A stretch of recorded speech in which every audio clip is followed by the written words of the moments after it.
Hello दोस्तों, आज हम एक्सप्लेन करने वाले हैं हाल ही में आई एक कमाल की मूवी थंडेल को। इस मूवी में आपको प्यार इमोशंस भर भर के देखने को मिलेंगे, इसलिए मूवी ध्यान से सुनना और आप वीडियो को भी लाइक करके चैनल भी सब्सक्राइब कर लीजिए। हम चलिए कहानी शुरू करते हैं। तो मूवी की शुरुआत में हमें सत्या नाम की लड़की को दिखाया जाता है जो रेलवे स्टेशन पर काफी उदास बैठी हुई थी। यहाँ तक कि सत्या को इतना भी होश नहीं था कि वो बारिश में भीग रही है। तब उसे लेने उसके पिता आते हैं और सत्या को घर ले जाते हैं, पर सत्या एक भी शब्द नहीं बोल पाती। अब उसके कुछ दिन बाद सत्या अपने पिता को कहती है कि वो उसकी शादी के लिए लड़का ढूंढे, जिस पर उसके पिता सत्या को समझाते हैं कि उसे जल्दबाजी में कोई भी डिसीजन नहीं लेना चाहिए। लेकिन सत्या अपनी बात पर अड़ जाती है और अपने पिता को शादी के लिए लड़का ढूंढने के लिए कहती है। जिसके कुछ दिन बाद सत्या को देखने लड़के वाले आए होते हैं और सत्या को उनके सामने लाया जाता है। यहाँ सत्या को देखकर वो लड़का सोचने लगता है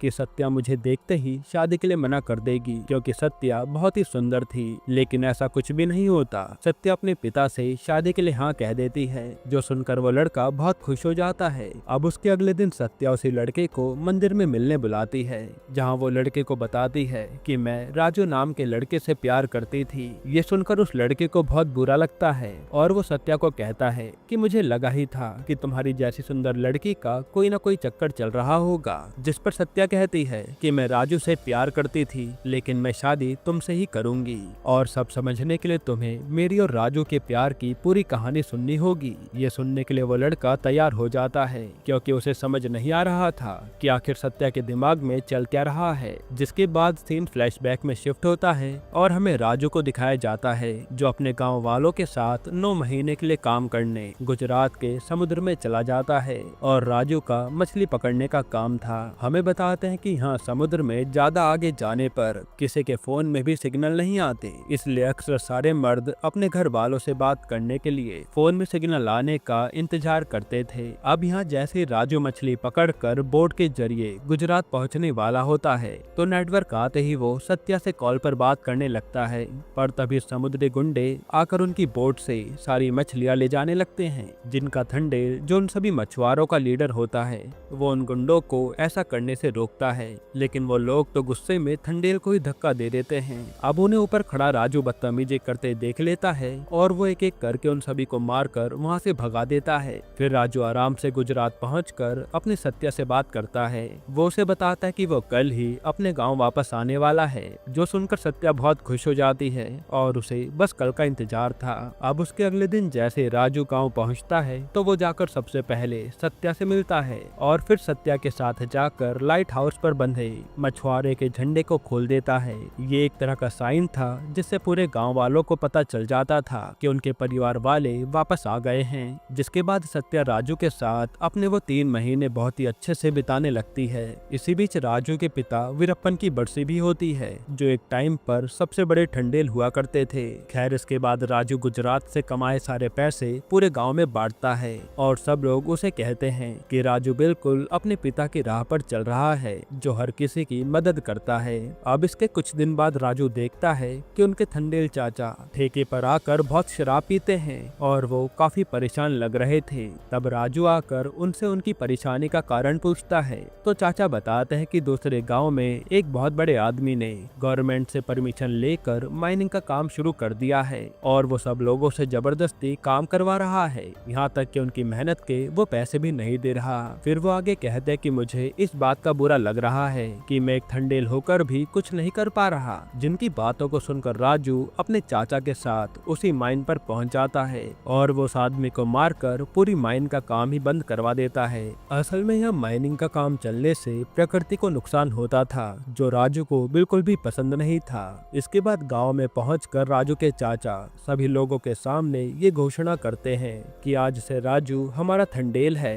क्योंकि राजू में लीडर के सारे गुण हैं, जो सुनकर सारे लोग खुश हो जाते हैं। फिर हम देखते कि सत्या और राजू अपने दोस्त की बेटी के बर्थडे में जाते हैं, जहां पत्नी अपने पति पर गुस्सा कर रही थी। तब उन्हें गुस्सा करते देख सत्या अपनी भाभी को समझाती है कि भाभी भैया 9 महीने में सिर्फ 3 महीने ही आपके साथ रहते हैं, इसमें आपको उनसे लड़ाई नहीं करनी चाहिए, बल्कि प्यार से रहना चाहिए। जिस पर उसकी भाभी सत्या को कहती है कि जब तुम्हारी शादी राजू के साथ हो जाएगी और तुम्हारे बच्चे होंगे होंगे, तब तुम्हें पता चलेगा कि अकेलापन क्या होता है। जिसकी बातों को सुनकर सत्या इग्नोर कर देती है कि ऐसा कुछ भी नहीं होगा। इसके बाद ऐसे ही करते करते 3 महीने बीत जाते हैं और राजू सत्या को सुलाकर उसे बिना बताए लाइट हाउस पर झंडा बांध कर चला जाता है। फिर सुबह उठते ही लाइट हाउस पर झंडे को देखकर सत्या उदास हो जाती है, क्योंकि अब उसे फिर से राजू से मिलने के लिए 9 महीने का वेट करना होगा। वहीं दूसरी तरफ राजू गुजरात पहुंचकर अपने थंडेल का चार्ज ले लेता है और समुद्र में मछली पकड़ने निकल जाता है। इसी बीच गांव में पता चलता है कि सत्या के पड़ोस में रहने वाली भाभी के भाई की समुद्र में तूफान आने की वजह से मौत हो गई है। ये सुनकर सत्या बहुत डर जाती है और उसे ऐसा लगता है कि जैसे ये सब कुछ राजू के साथ भी हुआ है, क्योंकि वो भी समुद्र में ही मछली पकड़ने गया था। अब रात को जैसे सत्या सोने लगती है, उसे राजू के मरने के बुरे बुरे ख्याल आ रहे थे, इसलिए वो अपने पिता के पास जाकर बैठ जाती है। तब उसके पिता सत्या से उसकी परेशानी का कारण पूछते हैं, जिस पर सत्या अपने पापा से कहती है कि मैंने आपको बचपन से देखा है कि आप कभी भी समुद्र में मछली पकड़ने नहीं जाते, ऐसा क्यों? तब सत्या के पिता उसे अपनी कहानी बताते हैं कि वो भी एक ठंडेल बनना चाहते थे और वो भी गुजरात जाकर मछली पकड़ा करते थे। लेकिन एक दिन ऐसा आया जब मैं गुजरात से घर आया तो मुझे पता चला कि तुम्हारी माँ मर गई है, और गांव वालों ने मुझे ये बात बताने की काफी कोशिश भी करी थी, लेकिन मेरी गांव वालों से बात ही नहीं हो पाई, जिस वजह से मैं अपनी पत्नी को आखिरी बार भी देख नहीं पाया था। और उसी दिन मैंने सोच लिया था कि मैं कभी भी दोबारा समुद्र में नहीं जाऊंगा। फिर सत्या का पिता उसे कहता है कि मुझे तुम्हारे और राजू के प्यार पर कोई शक नहीं है, लेकिन मेरे अंदर ये डर है कि कहीं वो हादसा तुम्हारे साथ भी ना हो जाए। जिनकी बातें सुनकर सत्या अब राजू के लिए बहुत डर जाती है और वो डिसाइड करती है कि वो राजू के लौटने के बाद उसे कभी भी गुजरात वापस जाने नहीं देगी। अब जैसे 9 महीने बीत जाते हैं, सत्या को घबराहट होने लगती है, क्योंकि 3 महीने में से 6 दिन बीत गए थे, लेकिन राजू और उसके साथियों का अभी तक कुछ पता नहीं चला था। इसलिए सत्या राजू को कॉल करके उसे डांटने लगती है। तब राजू बताता है कि वो कल ही गाँव वापस आ रहा है। फिर अगले दिन राजू के गांव में पहुंचते ही सत्या उसे बताती है कि उसकी भाभी के भाई के साथ क्या हादसा हुआ है, जिसकी बात को राजू इग्नोर करता है और वो सत्या को बताता है कि उनके सेठ ने उसे इस बार उनके 9 महीने की पगार नहीं दी है, जो शायद उसे बाद में दे देगा। हालांकि अब उसे नई बोट मिली है। यहाँ सत्या को लग रहा था कि राजू उसके मन की बात समझ लेगा, कि सत्या नहीं चाहती कि राजू अब दोबारा मछली पकड़ने समुद्र में जाए, लेकिन ऐसा कुछ भी नहीं होता। जिसके बाद सत्या राजू के साथ वो 3 महीने बिना कुछ भी कहे निकालने लगती है और उसे उदास देख राजू उससे उसकी परेशानी का कारण पूछता है। इस पर सत्या उसे कहती है कि वो उससे वादा करे कि वो आज के बाद कभी भी समुद्र में नहीं जाएगा, जिसको राजू समझाने लगता है कि वो एक ठंडेल बन चुका है और उसका जाना बहुत जरूरी है, वरना गांव में भुखमरी हो जाएगी। लेकिन सत्या राजू को अपनी कसम देकर समुद्र में जाने से रोक देती है और राजू को भी उसकी बात माननी पड़ती है। अब रात को राजू के दोस्त उसे कॉल करके बताते हैं कि कल 8 बजे उनकी गुजरात की ट्रेन है, जिस पर राजू भी उन्हें कहता है कि मैं टाइम पर पहुंच जाऊंगा। फिर यहाँ सत्या राजू के पास बिना किसी टेंशन के सो जाती है, क्योंकि उसे लग रहा था कि राजू अब गुजरात नहीं जाएगा। लेकिन राजू सत्या के सोते ही रेलवे स्टेशन पहुंच जाता है और गुजरात की ट्रेन के चलने का इंतजार करने लगता है। वहीं दूसरी तरफ जैसे सत्या की आंख खुलती है, वो देखते कि लाइट हाउस पर झंडा बंधा हुआ है, जो देखकर सत्या राजू को रोकने के लिए स्टेशन पहुंच जाती है और वहां राजू ट्रेन में चढ़कर वहां से जाने लगता है। पर तभी सत्या वहां आकर उसे रोकती है। तब उसे राजू समझाता है कि उसका जाना बेहद जरूरी है। सत्या कहते कि तुम एक चीज चुनो, या तो मैं या तुम्हारा ठंडेल का फर्ज। तब राजू सत्या को छोड़कर वहां से गुजरात की ट्रेन पर बैठ जाता है, क्योंकि उसके लिए फर्ज निभाना बेहद जरूरी था। फिर वो जोर जोर से चिल्लाकर सत्या को कहता है कि मैं तुमसे बहुत प्यार करता हूँ और आगे भी करता रहूंगा। हालांकि सत्या ये सब देखकर पूरी टूट चुकी थी, क्योंकि राजू ने उसकी जगह ठंडेल को चुना था। जिसके बाद सत्या का पिता उसे स्टेशन पर लेने आता है। ये वही सीन है जो हमने मूवी की शुरुआत में देखा था। अब सीन प्रेजेंट में शिफ्ट होता है और सत्या उस लड़के को कहती है कि वो शादी से पहले एक बार राजू से मिलकर उसे बताना चाहती है कि वो अब उससे प्यार नहीं करती। असल में सत्या के मन में राजू के प्रति बहुत गुस्सा भरा हुआ था और वो कहती कि मैं राजू को बता दूं, उसके बाद हम शादी कर लेंगे। यहाँ वो लड़का भी सत्या की पूरी कहानी समझता है और उसकी बात मान लेता है कि हम शादी को पोस्टपोन कर देंगे। वहीं दूसरी तरफ हमें राजू को दिखाया जाता है जो समुद्री तूफान में फंस चुका था और वो अपने आदमियों के साथ पाकिस्तान के बॉर्डर पर पहुंच जाता है, जहां के नेवी ऑफिसर उन सभी को पकड़ लेते हैं। यहीं पर सीन कट होता है, जिसके बाद हम देखते हैं कि गांव में एक कुरियर वाला लेटर लेकर आता है, जिसे पढ़ने पर सत्या को पता चलता है कि राजू और गांव के सभी लोग पाकिस्तान जेल में हैं और उन्हें आतंकवादी समझा जा रहा है। यहाँ सभी गांव वाले इस बात को जानकर बहुत रोते हैं क्योंकि वही लोग इनके जीने का सहारा थे। इसके बाद सीन पाकिस्तान जेल पर शिफ्ट होता है, जहाँ जेलर राजू और बाकी सब लोगों से कपड़े उतरवा कर उनकी पूरी चेकिंग करता है और उन्हें जेल में शिफ्ट कर देता है। फिर यहाँ का ऑफिसर उन्हें जेल के सबसे खतरनाक गुंडे इकबाल से मिलवाता है, जिन्हें देखकर इकबाल उन्हीं के साथ पकड़े गए एक बच्चे को आगे बुलाता है और उसके सामने दीवार पर लिखे भारत के नाम के ऊपर बाथरूम करने लगता है। ये देखकर राजू को गुस्सा तो बहुत आता है, पर वो कुछ कर नहीं पाता। फिर इकबाल के चले जाने के बाद राजू एक बाल्टी में पानी भरकर दीवार पर लिखे भारत के नाम को साफ करता है। तब ये देखकर इकबाल को गुस्सा आता है और वो एक ब्लेड लेकर राजू को मारने उसके पास आने लगता है, पर तभी वहाँ का जेलर आकर राजू के थप्पड़ मारता है कि तुम भारत में नहीं पाकिस्तान में हो और तुम्हें अपनी हद में रहना चाहिए। जिसके बाद जेलर उन सभी को जेल में डाल देता है और इकबाल को इन सभी से दूर रहने के लिए कहता है कि ये लोग भारतीय हैं, इन्हें कुछ भी नहीं होना चाहिए। अब उसके अगले दिन वो जेलर राजू और उसके सभी साथियों को बुलाकर उनसे उनका थंडेल कौन है ये पूछने लगता है, जिस पर वो लोग बताते हैं कि राजू ही हमारा थंडेल है। वहीं दूसरी तरफ सीन सत्या पर शिफ्ट होता है, जहां वो लड़का सत्या के पिता से बात कर रहा था कि हमें शादी थोड़ा आगे बढ़ा देनी चाहिए, क्योंकि उससे पहले सत्या चाहती है कि वो एक बार राजू से मिलकर उसे सब बता सके, जिसके बाद हम दोनों शादी कर लेंगे। यहाँ सत्या का पिता भी बात को समझता है और इसके लिए मान जाता है। इसके बाद सत्या और गांव वालों के बार बार कहने के बाद एक्सटर्नल अफेयर्स मिनिस्टर के पीए गांव वालों की पूरी बात सुनते हैं और उन लोगों को अपने अपने लोगों के आधार कार्ड लेकर फोटो खिंचवाने को कहते हैं। तब गांव वाले ऐसा ही करते हैं और अपने अपने रिलेटिव को चिट्ठी लिखकर भेजते हैं, जिसे पहुंचने में लगभग 3 महीने लग जाते हैं। हालांकि यहाँ ये सब लोग अपने परिवार वालों की चिट्ठी देखकर बहुत खुश होते हैं और अखबार में लगे अपने परिवार वालों की फोटो भी देखते हैं, जो देखकर उनके मन में एक आस जगती है कि वो लोग इंडिया जा सकते हैं। उसी फोटो में सत्या को देखकर राजू उस टुकड़े को अपने पास रख लेता है। साथ ही राजू के दोस्तों से बताते हैं कि सभी के परिवार वालों ने कुछ न कुछ लिखकर भेजा है, लेकिन तुम्हारे सत्या ने तुम्हारे लिए कुछ भी नहीं लिखा।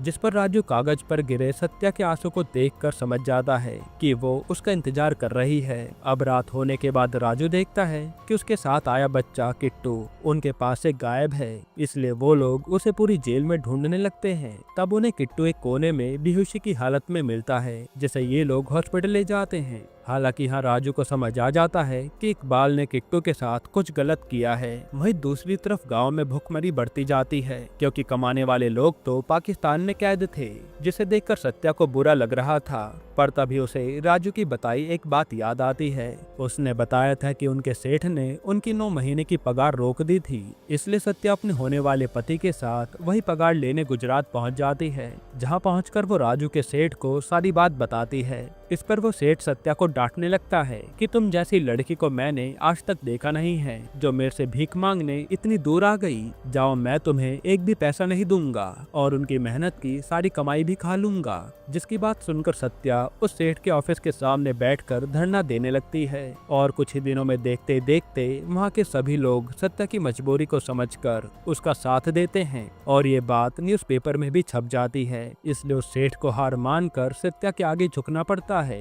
और वो उसे उसकी मेहनत के पैसे दे देता है। फिर ये लेकर सत्या गांव में पहुंच जाती है और सभी गांव वालों में पैसे बांट देती है। इस पर सभी लोग उसे भी राजू की तरह ही थंडेल कहने लगते हैं। वहीं दूसरी तरफ वो पीए एक्सटर्नल मिनिस्टर सुशीला स्वराज के पास जाकर उन्हें सारी बात बताता है, जिसकी बात सुनकर स्वराज जी पाकिस्तान से बात करती हैं जिसके बाद राजू और उसके साथियों को इस 15 अगस्त को छोड़ा जाने वाला था। अब इसके बारे में पता चलते पूरा गांव झूम उठता है, क्योंकि उनके परिवार वाले वापस आने वाले थे। वहीं दूसरी तरफ राजू और उन सभी को कोर्ट में पेश किया जाता है, जहां उन सबको जज छोड़ने का ऑर्डर दे देते हैं। पर तभी जज को पता चलता है कि भारत ने कश्मीर से आर्टिकल 370 हटा दिया है, जिस वजह से पाकिस्तान में दंगा फसाद शुरू हो गया था। इसलिए जज उनको छोड़ने के ऑर्डर कैंसिल कर देते हैं। इसके बाद पुलिस उन सभी को जेल ले जाने लगती है, लेकिन हर जगह दंगा फसाद हो रहा था, जिसमें वो लोग फंस जाते हैं और अपनी जान बचाने के लिए वहां से भागकर कहीं छुप जाते हैं। इधर एक ऑफिसर जेलर को आकर बताता है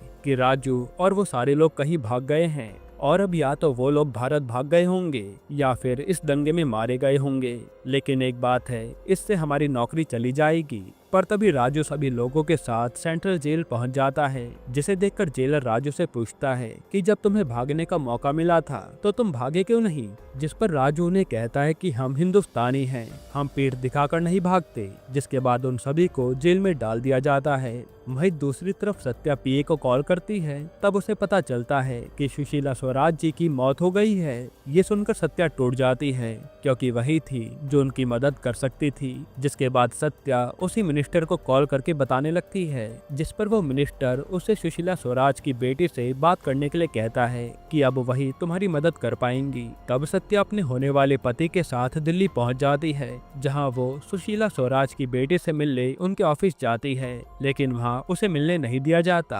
इसलिए सत्या उस रात एक मंदिर में जाकर रुकती है। अब ऐसे कुछ दिन बीत जाते हैं और 15 अगस्त का दिन होता है, जहां इकबाल फिर से हिंदुस्तान की बेइज्जती करता है। लेकिन इस बार किट्टू हिम्मत करके अपने पास रखे झंडे को पाकिस्तान जेल में फहरा देता है। ये देखकर इकबाल को बहुत गुस्सा आता है और वो किट्टू को मारने उसके पास जाने लगता है। तब इस बार राजू भी शांत नहीं बैठता और वो इकबाल को बुरी तरह पीटता है, जिसके बाद वो भारत के झंडे को जला देता है, क्योंकि अगर ये झंडा बच गया तो ये पाकिस्तानी उसके ऊपर पता नहीं क्या क्या करें। फिर जेलर आकर राजू को रोकता है और उसे बुरी तरह मारकर दूसरी जेल में डाल देते हैं। इधर सत्या बार बार सुशीला स्वराज की बेटी के पास मदद मांगने जाती है, लेकिन हर बार वो उसे इग्नोर कर रही थी। तब सत्या की भाभी सत्या को कहती हैं कि तुम्हारी शादी के लिए केवल 3 दिन बचे हैं, ऐसे में हम क्या करेंगे। जिसकी बात सुनकर सत्या के दिमाग में कुछ चलता है और वो शादी के कपड़े पहनकर सुशीला स्वराज की बेटी की कार के आगे आ जाती है। तब उसे ऐसी ड्रेस में देखकर वो इस बार कार रुकवाती है और सत्या को अंदर ऑफिस में बुलाती हैं। फिर यहाँ वो सत्या की पूरी बात सुनकर उससे वादा करती हैं कि वो उसकी शादी से पहले सभी लोगों को भारत वापस लाकर रहेंगी, जिसे सुनकर सत्या काफी खुश हो जाती है। इसके 2 ही दिन में हम देखते हैं कि राजू और उन सभी लोगों की आईडी चेक करके उनको वापस भेजा जा रहा है। पर तभी राजू के एक दोस्त का आधार कार्ड न बना होने की वजह से लिस्ट में उसका नाम नहीं होता, जिस पर उसका दोस्त रोने लगता है कि मेरी दादी हर बार कहा करती थी कि मुझे आधार कार्ड बनवा लेना चाहिए, लेकिन मैं ही पागल हूँ जो मैंने उनकी बात नहीं मानी। तब राजू पाकिस्तान आर्मी को बोलने लगता है कि वो अपने साथी को वापस लिए बिना नहीं जाएगा। हालांकि यहाँ बार बार राजू के साथी कह रहे थे कि तुम्हें जाकर एक बार सत्या से मिलना चाहिए, पर राजू उनकी बात नहीं मानता। तब राजू को उसके साथी सत्या की शादी का कार्ड दिखाते हैं, जो उन्हें बहुत टाइम पहले चिट्ठी में मिल गया था, लेकिन ये बात उन्होंने राजू से छुपा रखी थी, वरना अगर राजू को पता चलता तो वो पाकिस्तान जेल से बाहर आने का कभी सोचता ही नहीं। अब यहाँ राजू सत्या की शादी का कार्ड देखकर पूरी तरह टूट जाता है और वो वापस पाकिस्तान बॉर्डर में घुस जाता है कि वो अब अपने साथी के साथ ही वापस भारत आएगा। जिस पर पाकिस्तान का जेलर राजू को कहता है कि आज तुमने ये दिखा दिया कि एक ठंडेल क्या होता है, जो अपने लोगों के लिए कुछ भी कर सकता है। वहीं दूसरी तरफ इंडियन एम्बेसी 12 बजने से पहले जल्द से जल्द राजू के दोस्त का आधार कार्ड बनवाते हैं और एक लेटर को पाकिस्तान पोस्ट करवाते हैं, जिसे देखकर वो जेलर अपने ऑफिसर को कहता है कि अब इन्हें छोड़ दो। जिस पर वो ऑफिसर जेलर को कहता है कि सर 12 बज चुके हैं और अब हम इन्हें रिहा नहीं कर सकते। ये सुनकर वो लोग निराश हो जाते हैं, पर तभी जेलर उन सभी से कहता है कि तुम रिहाई का समय 11:55 लिखवा दो, और फिर वो राजू और उसके दोस्त को भी रिहा कर देता है। फिर अगले दिन जैसे सत्या दिल्ली से अपने गाँव पहुँचती है तो वो देखते कि लाइट हाउस से झंडा हट गया है। इसका मतलब मतलब है कि राजू गांव में आ चुका है। तब वो लड़का सत्या को कहता है कि मैं समझ गया था कि तुमने उस दिन वो शादी का जोड़ा मेरे लिए नहीं बल्कि राजू के लिए पहना था, इसलिए मैंने उसकी प्लेन की टिकट शादी के मुहूर्त पर करवा दी थी ताकि वो तुम्हारे साथ शादी कर सके।